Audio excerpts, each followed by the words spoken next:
The Tempest, Part 1. The Magician's Isle. There was once a lonely island far away in the midst of a wide sea. Only 4 beings lived on this island. An elderly man called Prospero, noble, grave and learned, his daughter Miranda, and 2 attendants. One of these attendants was a beautiful and dainty spirit called Ariel, the other a sullen monster called Caliban.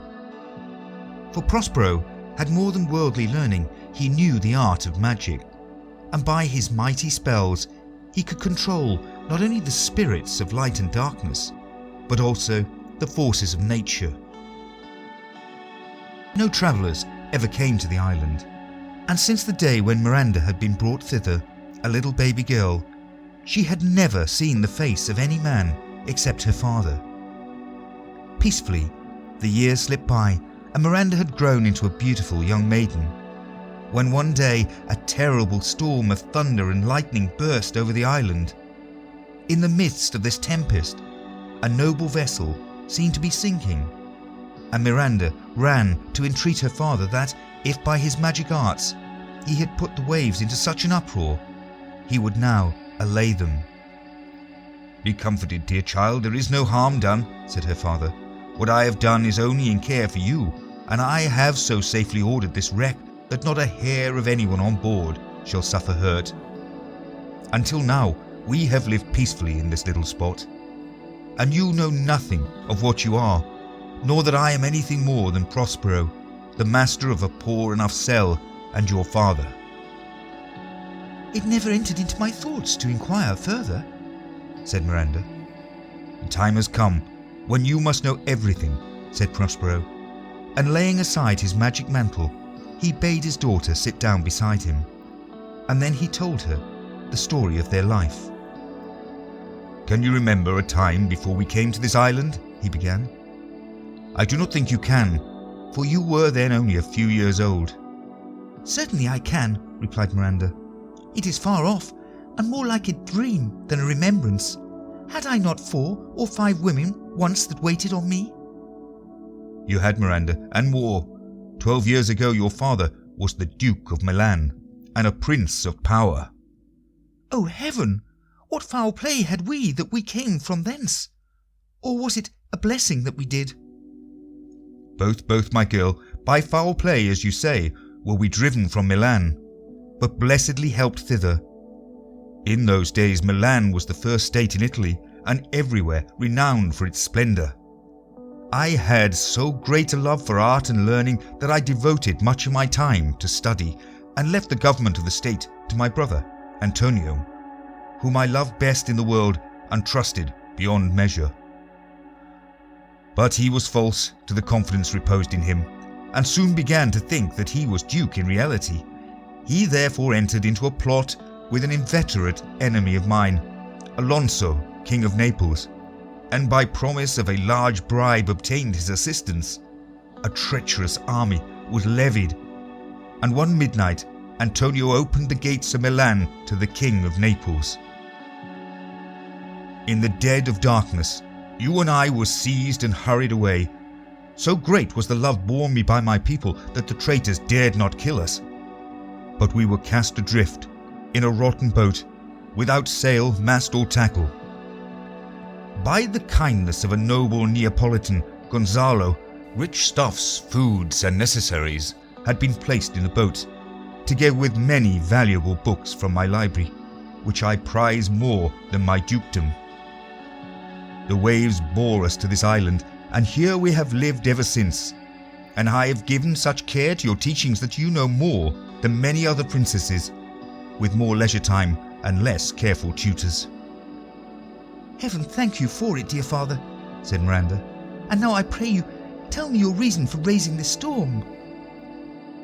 By his magic art, Prospero replied, he knew that by chance his enemies had come near the island, and unless he seized this happy moment, his fortunes would droop never to recover. "But ask no more questions, Miranda," he ended. "You are weary. Rest here and sleep a little." As soon as Miranda was asleep, Prospero summoned his dainty and nimble little sprite Ariel, and asked whether he had performed his bidding. "In every particular," replied Ariel, and he told his master how, in the guise of a flame, he had danced all over the storm-driven ship till the whole vessel seemed on fire, and every one on board, except the mariners, had plunged affrighted into the sea. "But are they safe, Ariel?" "Not a hair perished, not a thread of their garments hurt. I have scattered them in troops about the island, as you bade me. The King of Naples' son, Ferdinand, I have landed by himself, and now he is sitting and sighing alone in an odd corner of the isle." "And the king's ship?" "Safely in harbour, hidden in a deep nook. The mariners, already weary with their labour, I have charmed away to sleep. The rest of the fleet, which I scattered, have now all met again, and are in the Mediterranean, bound safely home for Naples. They believe that they have seen the king's ship wrecked, and that all on board have perished."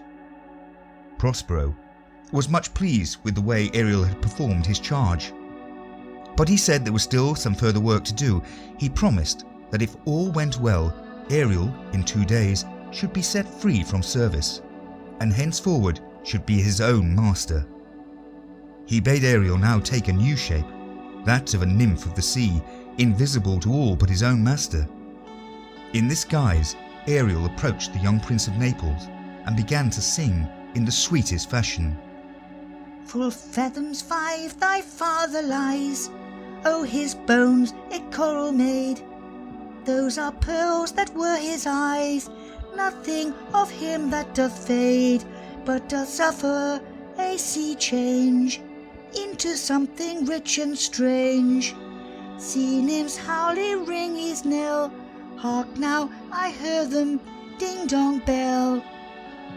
Lured by the sound of this sweet singing, which came he knew not whence, Ferdinand followed the unseen Ariel into the presence of Prospero and Miranda.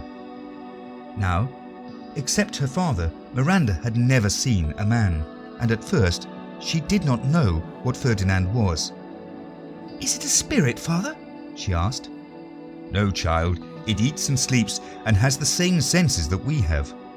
This gallant whom you see was in the wreck, and except that his handsome face is somewhat worn with grief and trouble, you might call him a goodly person. He has lost his companions and wanders about to find them." "I might call him a thing divine," replied Miranda warmly, "for I never saw anything so noble."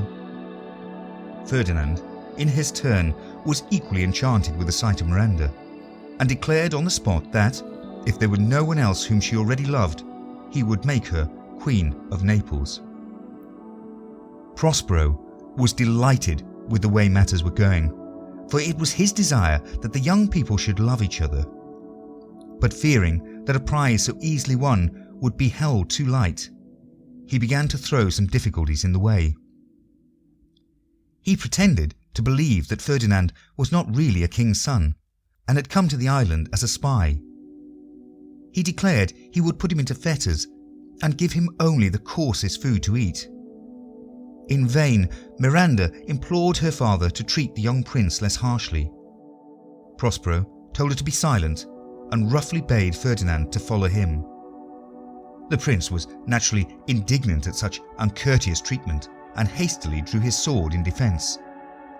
But Prospero threw a sudden spell over the young man, and he stood motionless, unable to stir. "What? Put thy sword up, traitor!" commanded Prospero sternly. And Ferdinand, feeling himself powerless to resist, and happy that in his prison he should at least have the pleasure of beholding the beautiful maiden who had so kindly pleaded for him, followed obediently when the magician again summoned him.